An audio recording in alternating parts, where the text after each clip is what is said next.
Nós viemos até Cubatão para conhecer a trajetória de Sebastião Ribeiro, mais conhecido como Zumbi. Ele deixou o Nordeste aos 12 anos de idade, se instalou em Cubatão, formou-se em Direito, tornou-se um líder comunitário e contribui muito com o desenvolvimento da cidade.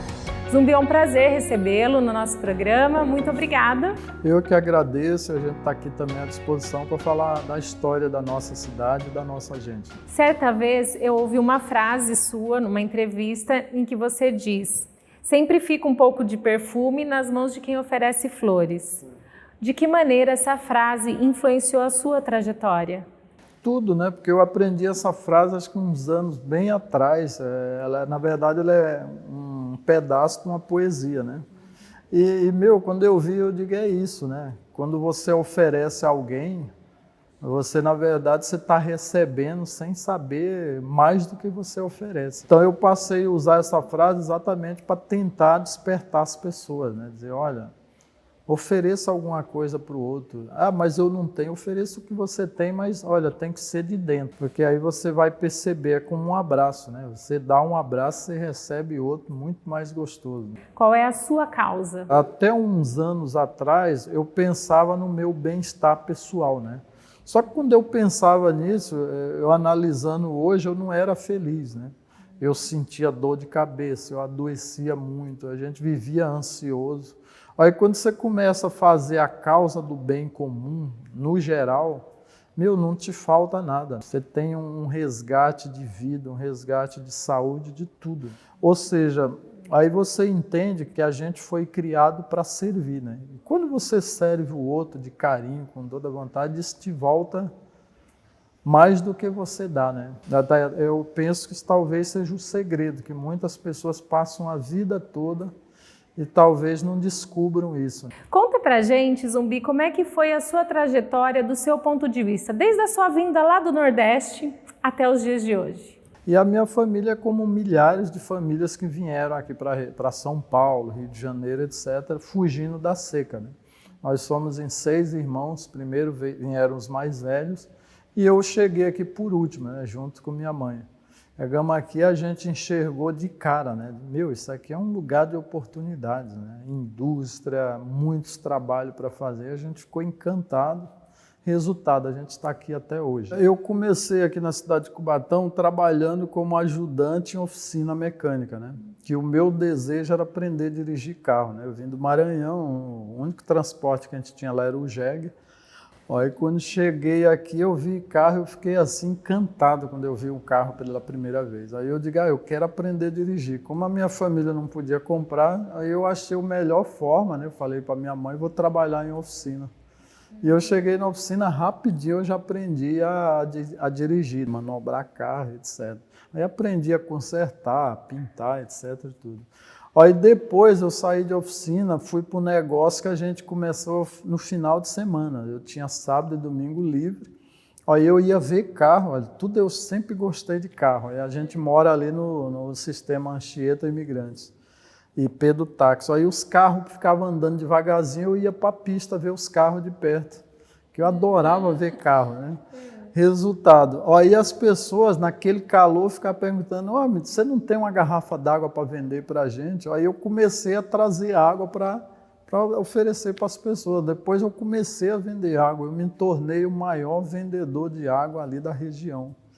Então foi uma profissão assim que eu adorava, que eu via o que eu gostava, que era carro, e ganhava dinheiro. Depois, tanto é que depois eu tinha três carros, né? Deu para mim comprar Conseguiu atingir seu sonho. Compramos 3 carros, Perua, Fusca e Brasília, que eram os carros top. Com essa remuneração? Com essa remuneração. Aí veio o governo do estado, duplicou a rodovia Pedro Táxi. Aí nosso negócio praticamente caiu 90%, sem contar a concorrência, né? Você imagina eu vendendo água, 3 automóveis na garagem, começou uma concorrência desleal. Né? Uhum. Aí com a duplicação eu parei de vender água, aí peguei todo esse patrimônio que eu tinha, montei um depósito de material de construção.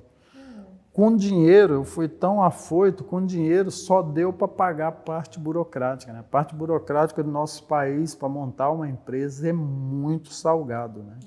Eu até brinco, eu digo aqui, Você vê países como os americanos, por exemplo, lá quando você abre uma empresa, o governo te dá uma medalha, diz, você vai gerar emprego, você vai contribuir para o desenvolvimento. Aqui não, aqui a gente é tratado com chicote, né? Você vai abrir uma empresa chicotada de tudo quanto é lado. Então, e você foi empresário por quanto tempo? Eu fui empresário por uns 5 anos. Aí tentei voltar para o mercado de trabalho, não consegui.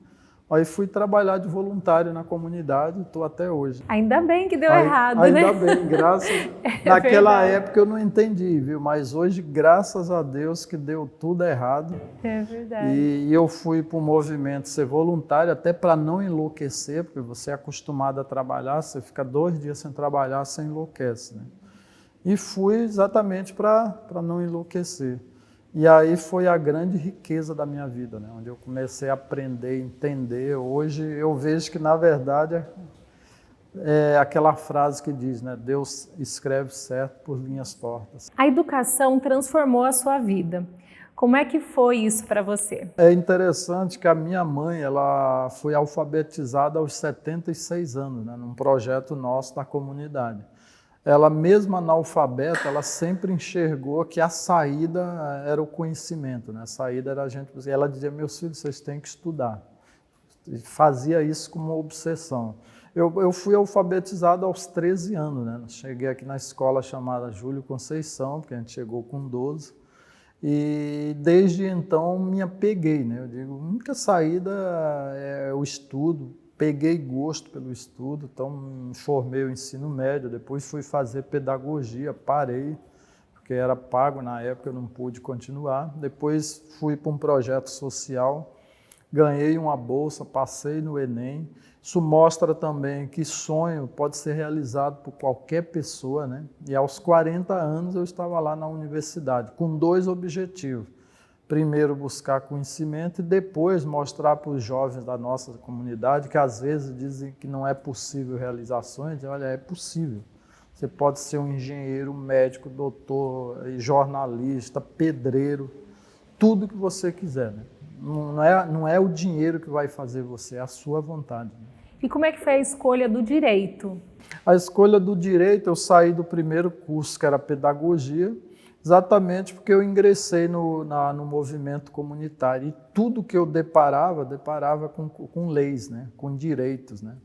E às vezes a gente ficava dizendo, mas por que isso? Aí vinha um promotor, vinha um juiz, a gente começou a lidar com o poder judiciário. Então eu decidi que acho que o curso que me abriria mais caminho seria o curso do direito. E você pretende continuar seus estudos? Pretendo, eu costumo dizer que a busca do conhecimento só se encerra quando a gente for embora daqui, né? Desse plano, acho que do outro lado também a gente continua.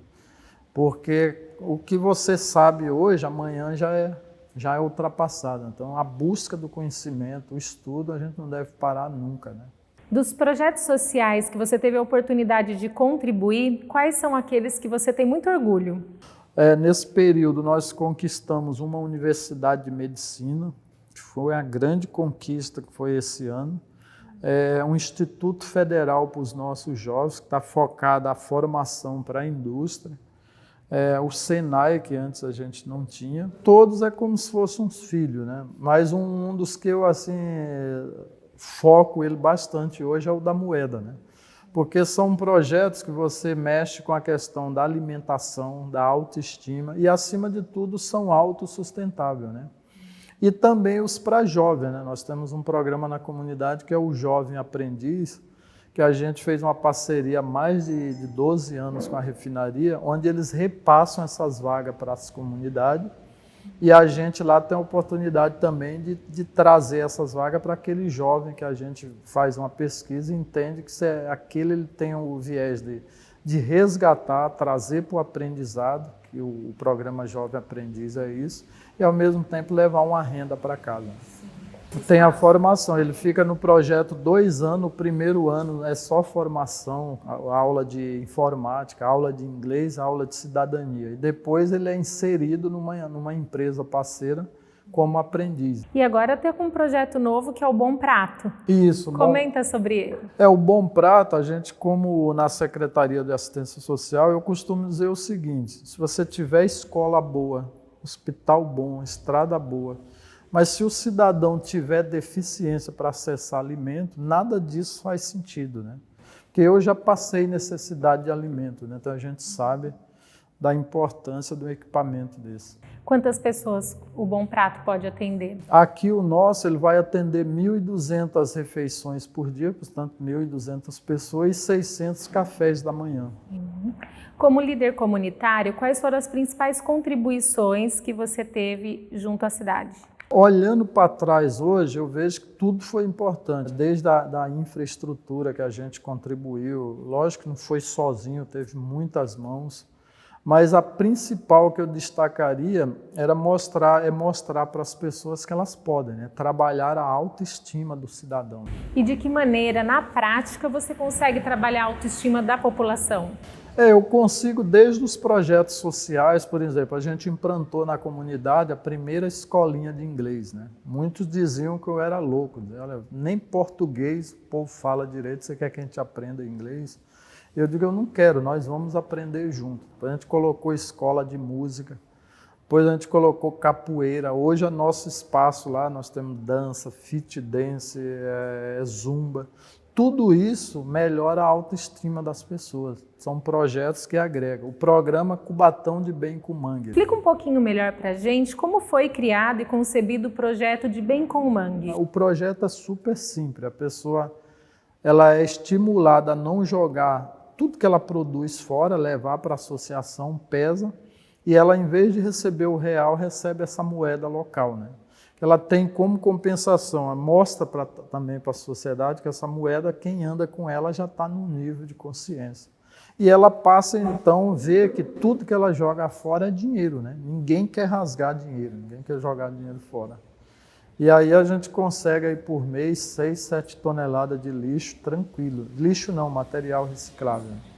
Depois que a gente pega esse material, que a gente vende, aí a gente resgata a moeda e começa o processo tudo de novo. Entendi. Quantas pessoas hoje da comunidade já aderiram a esse projeto? Eu acredito que hoje nós temos ali fielmente mais de 100 pessoas.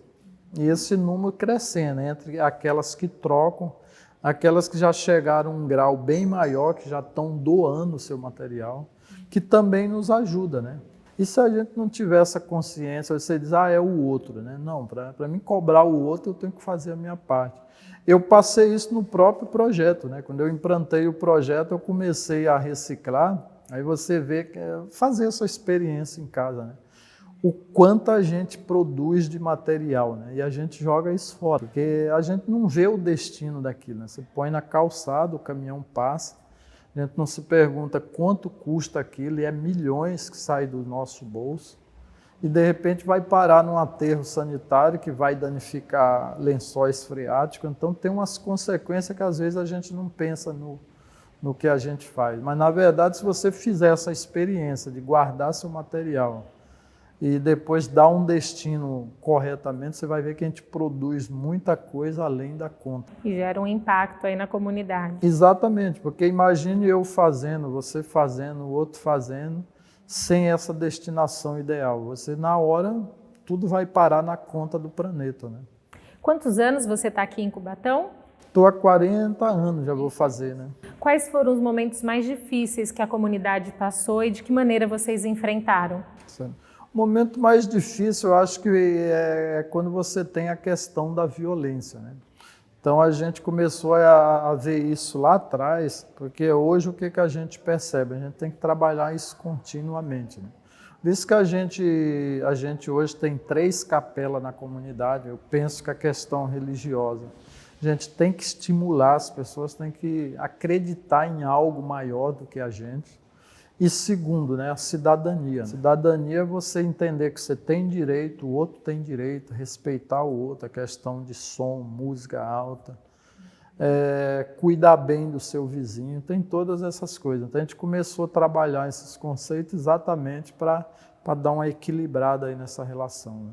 Nesses anos de trabalho com a comunidade, quais foram os principais aprendizados? O principal foi eu aprender que tudo tem um tempo, né? Cada pessoa tem o seu tempo, né? Quando a gente começou lá atrás, Eu queria que as coisas fossem no meu tempo. De repente você percebe que viver em coletividade é você entender o outro, entender o tempo do outro e trabalhar esse tempo, né? E você também não esperar tudo do outro, né? Eu falo muito para os meus companheiros, eu digo que se vocês querem ter vida longa, querem ser felizes na carreira, não esperem tudo do outro, o outro faça por você, faça, né? Mas sem esperar um retorno lá na frente, né? Esse foi o grande aprendizado, né? Porque se você pensar o contrário, você vai se machucar, vai cobrar do outro, e às vezes o outro não está nem sabendo por que você está cobrando, né? Então faça sem esperar. Como você lida com a crítica ou com a resistência? Crítica, no começo, você não aceita muito bem, né? Hoje, com o tempo, você lidar com tantas pessoas, a crítica você vê ela de 2 pontos, né? Se ela é uma crítica que te ajuda, ou se ela é uma crítica por criticar, a gente aprende, na verdade, a dar uma resposta, mas sempre uma resposta com sabedoria, né? Sempre prece a Deus para daquela crítica você não ganhar um adversário, mas você fazer com que aquela pessoa enxergue o seu valor e você também se colocar no lugar dela. Hoje nós estamos vivendo em plena ascensão, em pleno momento muito forte das redes sociais, né? E quem tem uma vida comunitária, pública, em algum momento alguém vai te criticar. E aí o segredo é você, sabe, se colocar no lugar do outro, o porquê daquilo, e dar uma resposta verdadeira, mas com muito respeito. Como você conseguiu engajar não só empresas, parceiras, como também uma comunidade nos projetos sociais que você liderou? Isso acontece quando você tem seriedade e continuidade, né? Às vezes você pega uma comunidade, ela vem muito desconfiada, né? Por que estão fazendo isso? Então ela já imagina que lá na frente vai ter uma cobrança. E na verdade, em alguns casos, às vezes a pessoa está fazendo com outros interesses. Por isso que eu disse, importante, você começar e manter-se fazendo isso, né? Às vezes uma empresa quer ir na comunidade, quer fazer um projeto e depois ela está com um tempo determinado. Mas será que isso não cria um desgaste para a gente?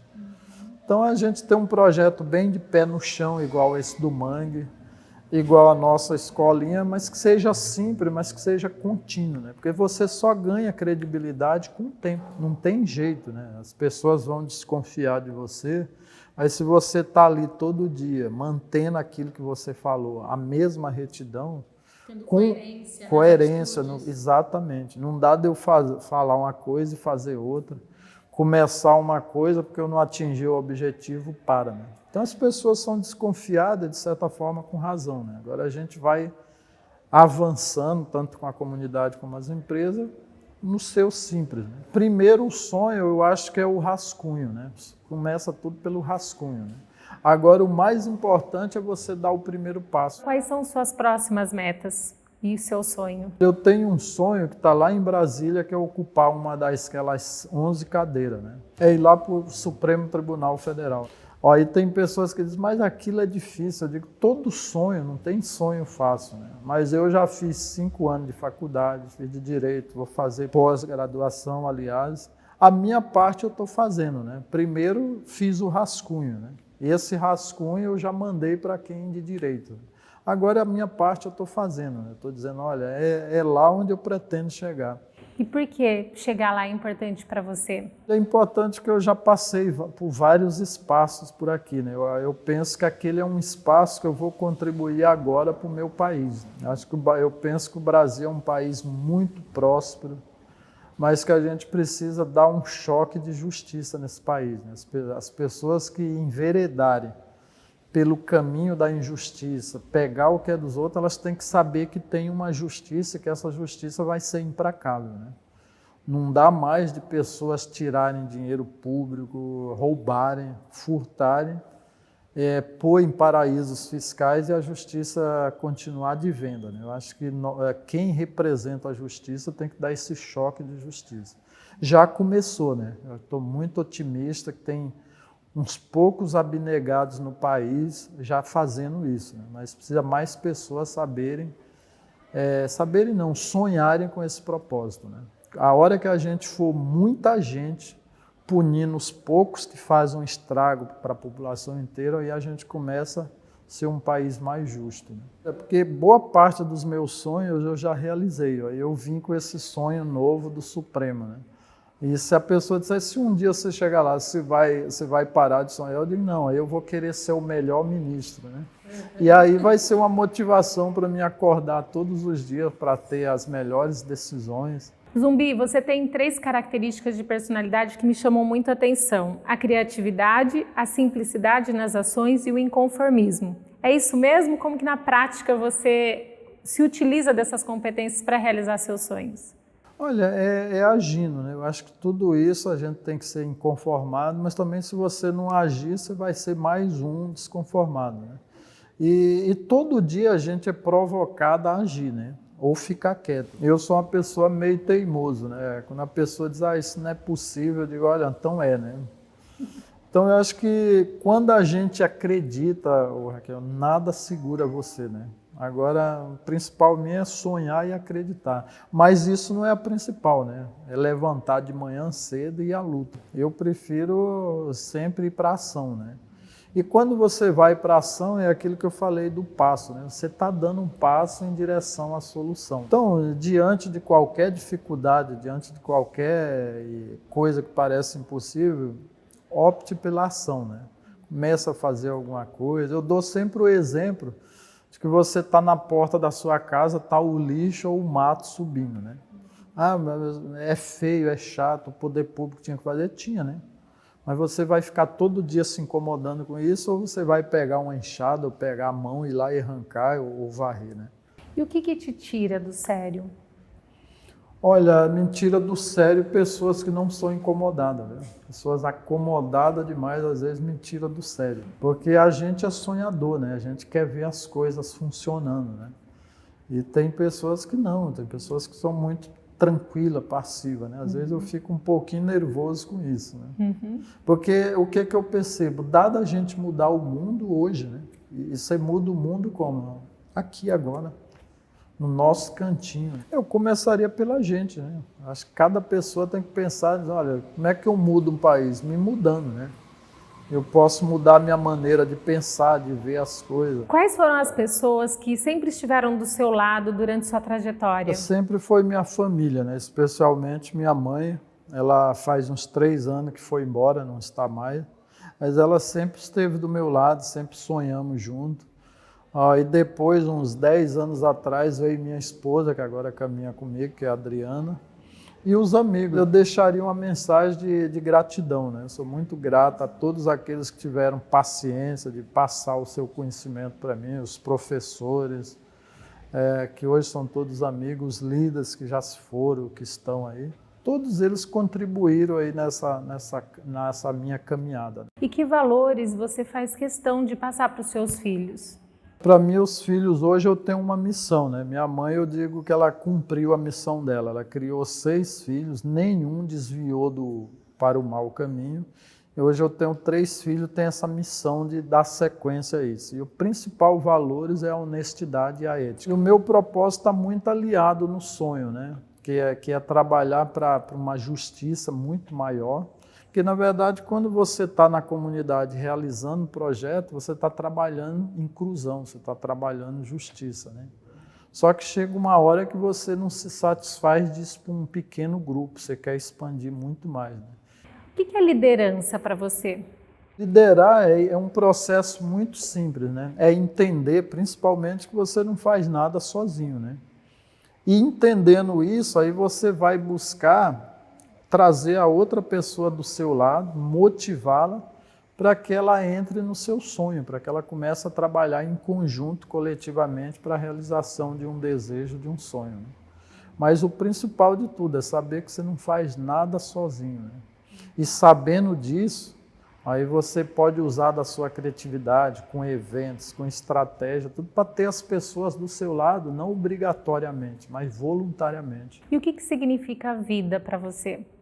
A vida, para mim, é o maior presente, né? E hoje, com mais de 4 décadas, a gente tem isso assim muito claro, né? Quando a gente é mais jovem, a gente pensa em mudar o mundo, né? Depois eu pensava em ser jogador de futebol, né? Hoje a gente sabe que isso não tem mais possibilidade, né? Mas uma coisa fica muito clara a cada dia, né? Viver é o maior presente. As coisas materiais são acessórios que melhoram a vida, né? Mas o mais importante é a vida, é viver, é a saúde, né? Qual é o seu maior medo? É eu passar para o lado escuro da vida. Por isso que eu oro muito, porque eu já perdi muitos amigos, né? Que a linha tênue do bem e do mal é ali do lado, né? Se você não vigiar, estar atento o tempo todo, você corre o risco de cair. E a gente tem que ter essa consciência. Hoje, muito mais do que isso, muito claro, né? Quanto mais você anda, assim como eu tenho um apreço pela vida, ao mesmo tempo isso assusta, né? Porque se você dá um passo em falso, você perde tudo, e o maior bem é a vida, né? Qual foi o seu momento mais difícil? Olha, o meu momento mais difícil, acho que na vida, foi quando eu perdi minha mãe, né? Eu perdi minha mãe, eu tinha acabado de fazer a faculdade, porque eu tive muitos momentos difíceis, mas todos eles ela estava ali junto. Quando eu perdi ela, eu tinha acabado de tirar o OAB, eu não conseguia nem pegar na minha carteirinha, porque eu descobri que a minha mãe, durante a minha faculdade, ela já estava com câncer e ela escondeu de mim, né? Todos os vizinhos sabiam, mas ela disse que eu não podia saber para não atrapalhar meus estudos, né? Então, naquele primeiro momento, eu olhava para a minha carteirinha e eu via ali um peso da minha mãe, né? Aí eu resolvi não advogar, não consegui olhar para a minha carteirinha. Como você superou isso? Eu superei que todo mundo sonha com seu ente querente. Eu não sonhava, né? Mas um dia eu senti a presença dela dizendo, olha, eu não passei aquela dor, isso foi um negócio muito forte, eu não passei aquela dor toda em vão para você ficar aí nessa cama. Aí eu senti isso, né? Não sei como é que eu posso te explicar, mas eu senti essa força dela dizendo, levanta daí e vai, né? Aí foi que eu consegui me recuperar. Mas foi um peso, né? Quando ela partiu, que os vizinhos me falaram que ela já vinha sentindo dor, ia no médico e não me contava, porque eu tinha uma carga de estudo muito grande. Ela, como mãe, ela me preservou disso, porque ela sabia, se eu soubesse, eu ia largar tudo. Coragem para fazer a viagem da vida sem hesitar. É preciso de uma alma forte, sem ostentar valentia. Dominar a covardia para o perigo enfrentar, porque o medo é próprio do pérfido, do malvado e do pecador. Não tem medo aquele que caminha com a sua consciência tranquila e o adversário aniquila com a força da razão. Muito bem, muito obrigada. Eu que agradeço. Foi um prazer enorme compartilhar a sua trajetória e eu desejo muito sucesso, que você alcance todos os seus sonhos. Obrigado, viu, Raquel? E sucesso também aí na sua trajetória, em ouvir a gente, né? E repassar isso, né? Espero ter contribuído. Vocês vão atingir os sonhos de vocês. Muito obrigada por assistir a essa entrevista e se essa trajetória também te inspirou, deixe nos comentários o seu depoimento. Para acompanhar mais o nosso trabalho, inscreva-se no canal.